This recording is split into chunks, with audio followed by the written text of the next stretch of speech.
Ngayong gabi sa Anggulo, ang kwento ng pambansang alagad ng sining na si Bienvenido Lumbera. Manunulat, makata at guro. Malaki ang naimbag ni Lumbera sa larangan ng literatura sa bansa. Siya'y mayakda ng mga textbook at libreto. Nag-aral at nagturo sa mga prestiyosong universidad sa loob at labas ng bansa. Isa rin siyang aktivista na kulong nung panahon ng martial law.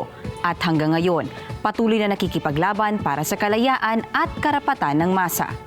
Magandang gabi sa inyong lahat. Ito ang Anggulo.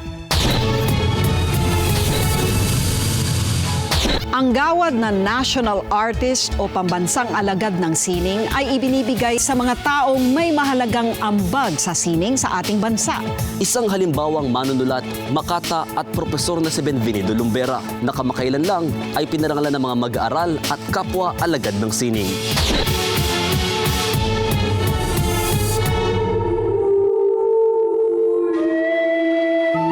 Bagong panatang makabayan sa panulat ni Bienvenido Lumbera. Iniibig ko ang Pilipinas, aking lupang sinilangan. Bayang matagal nang nililinlang ng makasariling mga Kinukupkup ko at iminumulat ngayon, mahalin ang totoo at itakwil ang pinunong sinungaling. Ang mga akdang ginawa ng makata at manunulat na si Bienvenido Lumbera lumikha ng ingay at sari-saring parangal sa mundo ng sining. Dahil sa kontribusyon niya sa larangan ng literatura, naparangalan siya bilang National Artist for Philippine Literature noong 2006. Para sa larangan ng panindigan, Ginoong Bienvenido Lumbera!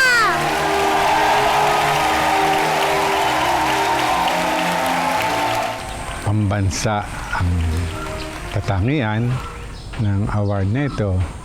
Ibig sabihin, ang gobyerno mismo ng Pilipinas ang nagbigay ng karangalan sa akin. Ang National Artist Award ang pinakamataas na pagkilala na iginagawad ng pamahalaan sa mga natatanging Pilipinong nagpamalas ng kagalingan sa kanilang mga larangan. Ilan sa mga akda ni Lumbera na tumatak sa panitikan ay ang Philippine Literature, A History and Anthology na isang textbook na madalas ipabasa sa mga estudyante. Likhang Dila, Likhang Diwa na naglalaman ng mga unang koleksyon ni Lumbera ng kanyang mga tula at iba pang akda na nailimbag noong 1993. Ang tulang pinamagatang Tatlong Kuha sa Aking Kamera na naglalaman ng kanyang karanasan sa pagkakakulong sa Ipil Rehabilitation noong martial law sa ilalim ng rehimeng Marcos. Nakapagsulat rin siya ng akdang Buong Tapang na naglahad sa naganap na Hacienda Luisita Massacre noong 2004. Walang kampanang pamalembang ng panatis nang kayo'y paslangin ng mga pulis at sundalong bayaran na naghahari. Siya rin ang mayakda ng Ang Bagong Panatang Makabayan. Ang kanyang adaptasyon mas angkop umano sa kasalukuyang sitwasyong umiiral sa bansa. Dahil mahal ko ang Pilipinas, susuriin ko ang mga panukala na mapagsamantalang politiko. Tutuparin ko ang mga tungkulin ng mamamayang makabayan. Nagsusuri, nagdarasal, at kumikilos upang magtagumpay ang katotohanan. Bukod sa pagiging pambansang alagad ng sining sa literatura, naparangalan siya ng Ramon Magsaysay Award for Journalism, Literature, and Creative Communication Arts noong 1993 dahil sa kanyang pagpapahalaga sa wikang bernakular. Taong 1994 naman nang tumanggap siya ng Gawad Pambansang Alagad ni Balagtas bilang pagkilala sa kanyang malawak na karanasan bilang manunulat. Karangalan din daw para sa kanyang mahirang na Professor Emeritus sa Universidad ng Pilipinas, Diliman.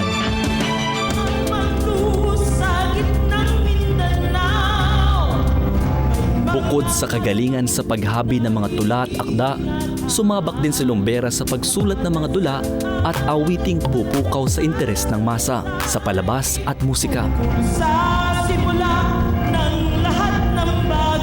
Ang dula ay siyang angkop na medium para sa nais mong ilarawan tungkol sa buhay sa Pilipinas.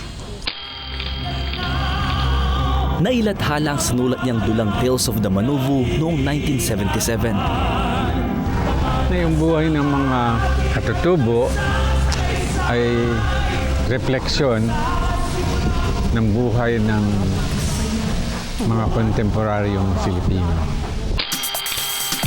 Ilan pa sa mga dulang na isulat niya ay ang Ramahari at libreto sa awitin nitong Magbalik Ka na Mahal noong 1980 at iba pang kanta. Ang Palabas Bukas na nailathala noong 1978, Noli Me Tangere the Musical noong 1994 na adaptasyon sa nobela ni Jose Rizal. Isa pa sa dulang masasabi niyang pangunahing kontribusyon niya sa larangan ng panitikan ay ang Himig at Imagsik ni na Victoria Lactau. Tungkol ito sa paglaban ng mga Pilipino sa Amerikano para sa kalayaan. Pero sa kabila ng kanyang hindi matatawarang kontribusyon sa literatura, marami pa rin ang hindi nakakakilala sa kanya.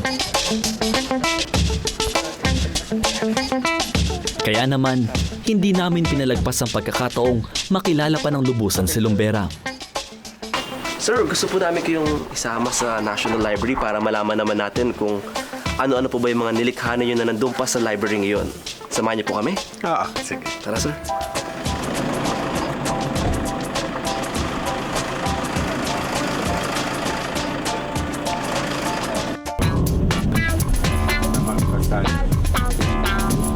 Tumulak kami sa National Library of the Philippines kung saan naroon ang ilan sa higit kumulang 100 niyang akda. Pagpasok sa loob, kapansin-pansin ang katahimikan at kakaunting taong nagbabasa ng libro. Pag regular na day, may pasok yung mga estudyante nasa mga 400 plus, gano'n. Ngayon, summer, so walang estudyante. Wala raw ideya si Lumbera sa bilang ng mga nagbabasa ng kanyang mga naisulat, pero hindi niya raw ito alintana. Ang mahalaga para kay Lumbera, na isulat niya ang mga akdang nagpapahayag ng kanyang saloobin sa maraming isyong kinakaharap ng bansa. Sir, sumagi ba sa isip po ninyo na magiging isa kayong magaling na manunulat? Hindi, basta ang ambisyon ko lang ay maging isang manunulat. Ngayon, pagka ikaw naging manunulat, sinisikap mong gawin ang iyong makakaya upang maging mahusay bilang isang manunulat. Ika-15 ng Abril nang isagawa ang pagkilala kay Lumbera bilang natatanging alagad ng sining at guro ng bayan sa Bulwagang Palma ng Universidad ng Pilipinas.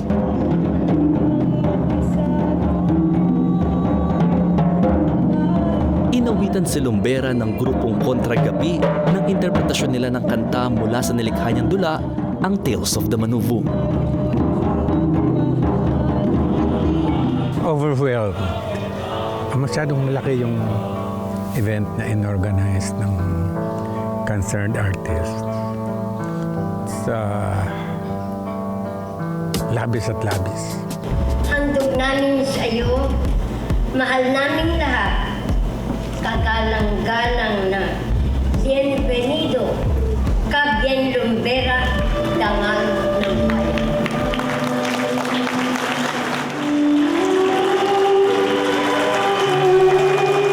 Si Lumbera ang kauna-unahang Pilipinong nakatanggap ng koronang Plaridel. Nahahanay naman ang pangalan niya kay Francisco Balagtas, isang magaling na makata.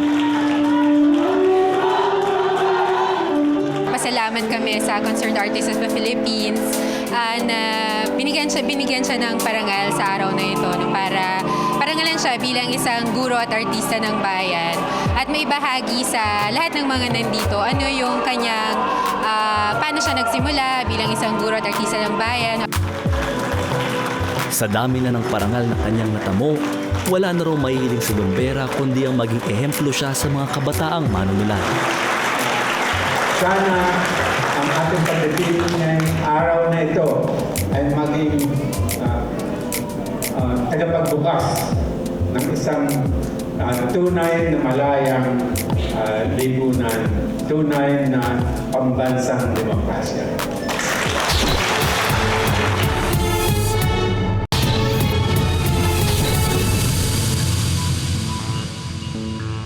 Ang gawad na national artist o pambansang alagad ng sining ay ibinibigay sa mga taong may mahalagang ambag sa sining sa ating bansa.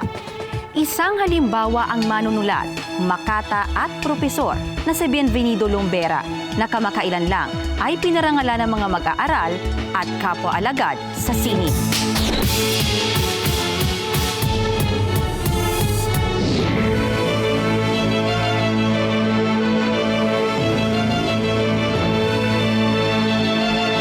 Mahigit 180 librong naisulat.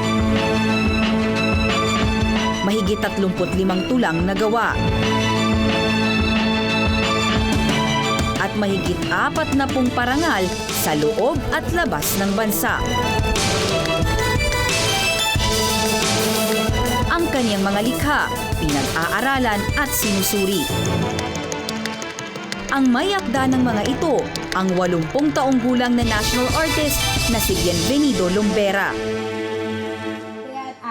Pasimulan natin, bigyan natin ng masigabong palakpakan ang may kaarawan ngayong araw na ito. Mabuhay ka, Kabin.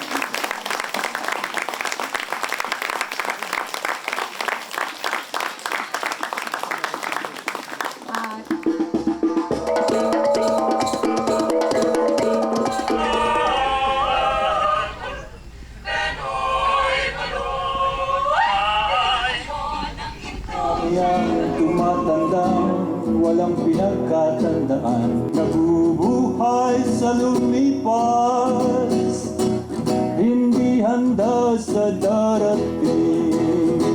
Maging ang kaniyang dalawang apo na sina Andres at Miguel, may espesyal na handog para sa kanilang lolo. Kapag ang kwento nakalimutan, sasabihin niya yung kwan. Konti lang ang bukok, pero sa amin siya'y patok. Ang aming lolo kalbo, pero gwapo. Mahal namin si lolo!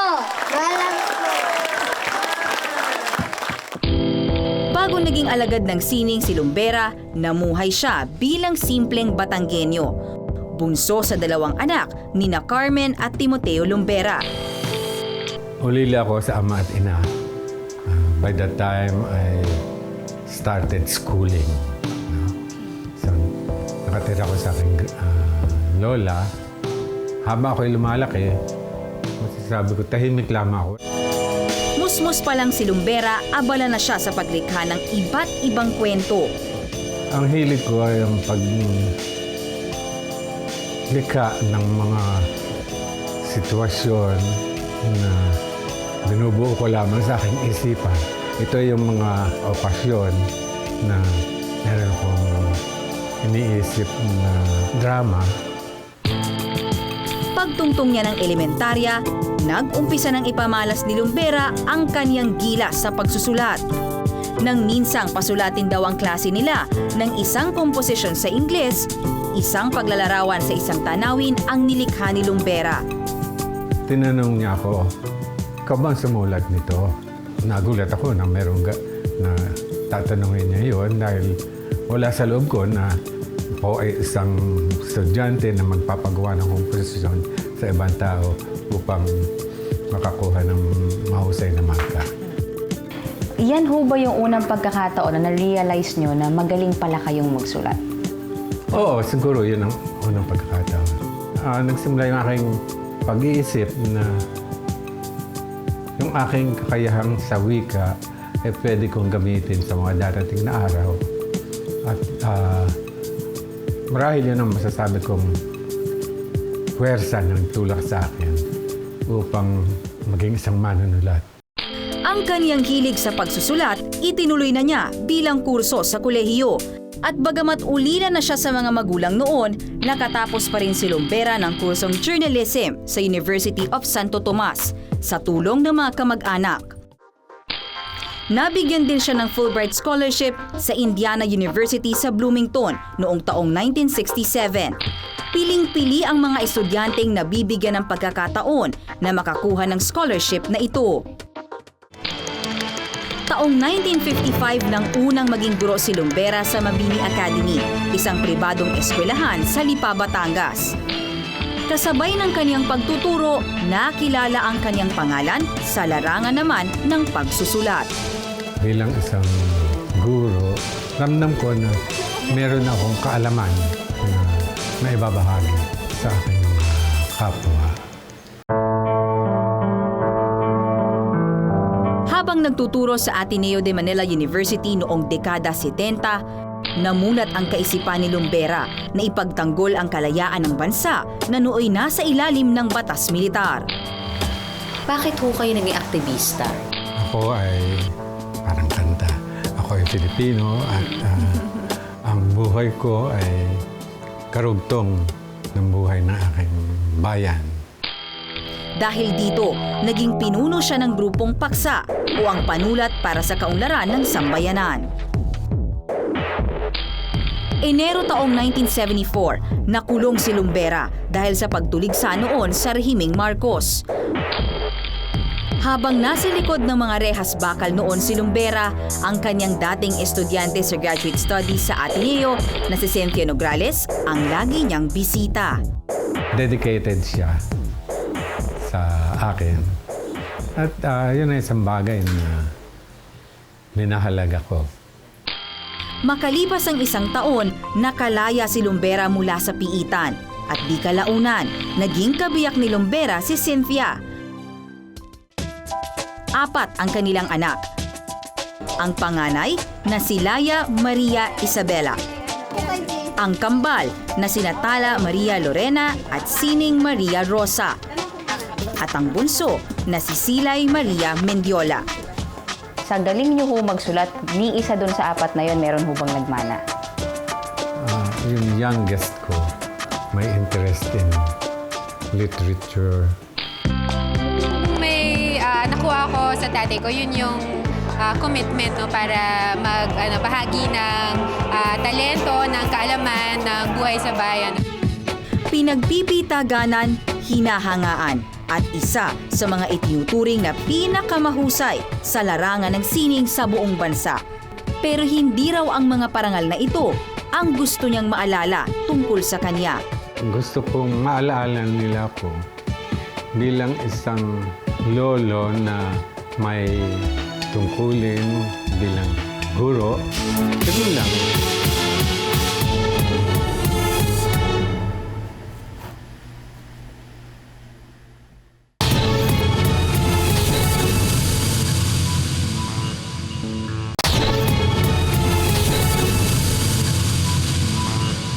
Hindi basta-basta napapabilang at nabibigyan ng karangalan bilang isang national artist.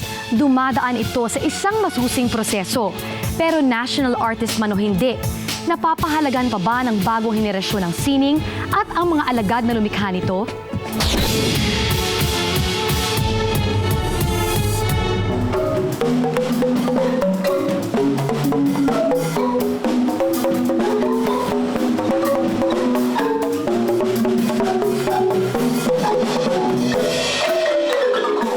Titulong National Artist of the Philippines o sa Filipino, ang pambansang alagad ng sining ng Pilipinas, ay ang pinakamataas na pagkilalang iginagawad sa isang Filipino artist na nakapagbigay na ng malaking kontribusyon sa Philippine art. Pero paano nga ba pinipili at sino nga ba ang pumipili ng isang national artist?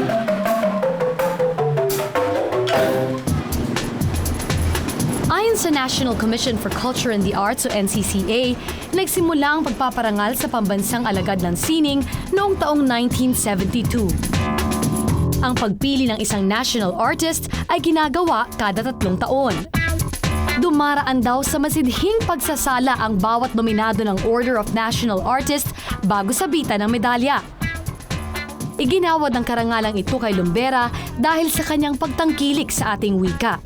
Yung art sa Pilipinas ang kanyang ginagawa niya, hindi westernized. Bukod sa medalya, nakakatanggap din ang mga national artists tulad ni Lombera ng pinansyal na suporta. Meron yung monetary reward, medical treatment, may maintenance ako sa aking blood pressure, saka sa aking diabetes. Sa University of the Philippines sa Diliman kung saan nagtuturo ang manunulat at kritikong si Benvenido Lombera, makikita rin ang iba't ibang eskultura at landmark na naging tatak na ng nasabing universidad. Ang mga obrang ito mula sa malikhaing isip ng isa pang national artist, si Napoleon Veloso Abueva. Sa edad na 46, siya ang pinakabatang ginawaran ng parangal na ito dahil sa di matatawarang husay sa pag-ukit. Binisita ko ang tahanan ng mga Abueva sa Quezon City.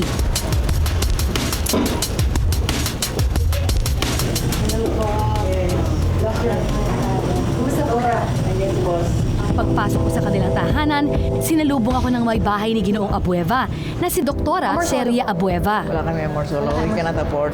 Nito lamang Enero, naoperahan sa gallbladder si Ginoong Abueva na kilala rin sa tawag na bossing. So pwede niyo ipakita sa amin? Gayunpaman, nagpaunlak ang 82 taong gulang na ama ng modernong eskulturang humarap sa amin. Ito po ang kamay ng tanyag na eskultor. Saan po nagsimula ang hilig niyo sa eskultura? Maliit ako. Maliit po pa kayo. Mahilig na po kayo talaga mag-mold, mag-sculpture. Ano po ang ginagamit niyo po noon? Clay. Ilang taon po kayo noon? 5 years old lang. Wow, 5 years old, no? Sumama na rin sa aming usapan ang kanyang misis na isang doktor. How is it to be the wife of a national artist? Well, as a wife of a national artist, I don't really have to bother about that because that's known and I have to take care of him. Maya-maya, humiling na ng pahinga si Bossing. To rest na. Salamat po. Mula nang maoperahan, hirap na raw kumilos si Bossing. Pero di na raw nila problema ang gastusin sa pagpapa-ospital. Allowance every month. Okay. Aside from the medical expenses that we sponsor for Billy. Pag halimbawa, walang hospitalization, yun lang gamot, mga caregiver. They take care of that. Pero kahit may umaalalay sa kanyang mister, si Doktora Seria pa rin daw ang punong tagapag-alaga nito. Baby namin to, big baby. Ang mga muebles ng kanilang bahay, lahat mula sa malikhaing kamay ni Bossing. Ang koleksyon ni Ginoong Abueva ng mga paintings, imbis na simpleng ipaskil sa pader, inisipan pang gawa ng tsubibo. Bukod sa pagiging national artist, nagtamo rin si Abueva ng iba't ibang parangal. Samantalang umani naman siya ng maraming papuri para sa mga obra niyang tulad ng Kaganapan na ginawa noong 1953. The Transfiguration na nasa Eternal Garden Memorial Park noong 1979. At ang 9 Muses na matatagpuan sa UP Faculty Center na nilikha noong 1994. Kung sa mga kahoy, metal at putik, nakahanap si Bossing Abueva ng sining na maipagmamalaki.